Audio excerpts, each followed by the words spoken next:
एक दिवशी विमानात मी पुढच्या एअरोमध्ये होतो. विमान दिल्लीला लँड झालं. त्या दिवशी माझ्याबरोबर माझी पत्नी नव्हती, नेहमी असते पण त्याशी नव्हती. मी ब्रिज लागेपर्यंत थांबलो. तेवढ्यात एक माणूस आला, असा माझ्या समोर आला. तुमचा खासदार. दादा नमस्कार. दादा नमस्कार. बॅग काढू काय? मी नाही, माझ्या मुलं आहे ते काढते. लगेच पाया पडला.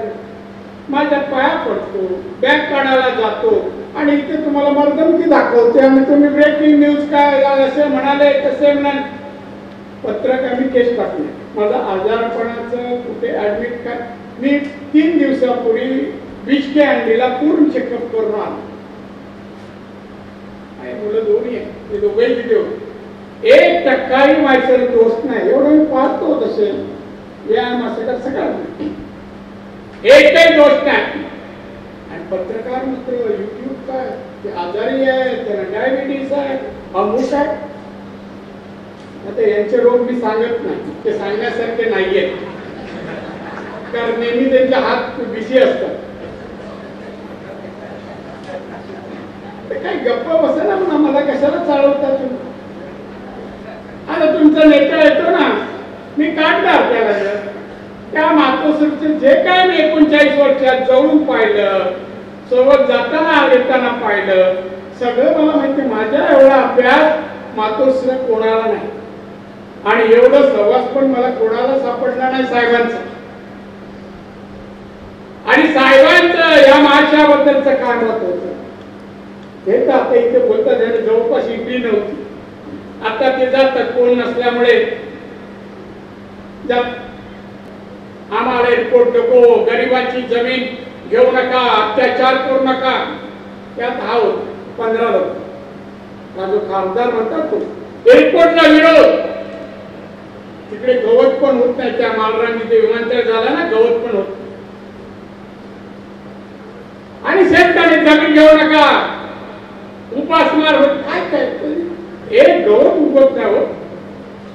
आणि परवा एअरपोर्ट झाला त्यावेळी नेमके सत्तेवर होते. मी त्यावेळेला थोडं माझं हेलिकॉप्टर नाही, विमान थोडं लेट, खासगी विमानाने त्या हे रशी ओढायला उद्धव ठाकरे उभे होते. त्यावेळेस मला पाहिलं, संयोजकांनी थांबवलं आणि मला नेमकी त्यांच्या बाजूला जागा मिळाली. मला तिथे पण रस्सी खेचण्याकडे लक्ष नव्हतं त्यांचं. मला म्हणतात काय साहेब काय तुम्ही आम्हाला साफ करणार आहात, तुम्ही अमुक करणार तुम्ही म्हणता. मला कोणाकडून ऐकलं. ऐकणार नसलेल्या माणसावर विश्वास असेल ना तर तो म्हणाल तसं मी करणार आहे मी बोललो. मला मी काय करणार आहे याचा हात कधी वर येत नाही. त्याला एकच येतं असं. प्रत्येक भाषणामध्ये तो असं. मी एकदा शिवसेनेवाला विचारलं हे बाबा असं म्हणजे काय. अजून नाना कोण भरतच नाही. अरे काय विचार, बौद्धिक विचार, विकासात्मक विचार, राज्य पुढे जावं, विकसित व्हावं, गरिबी जावी, साक्षरता यावी, उद्योगधंदे यावे, प्रगती व्हावी, जीडीपी वाढावं, याच्यावर काय विचार कधी बोलला काय तो नाही. हे काय बोलणार हो. हे विषय नारायण राणे आणि निलेश आणि निकेश हे यांचे विरोधकांचे विषय.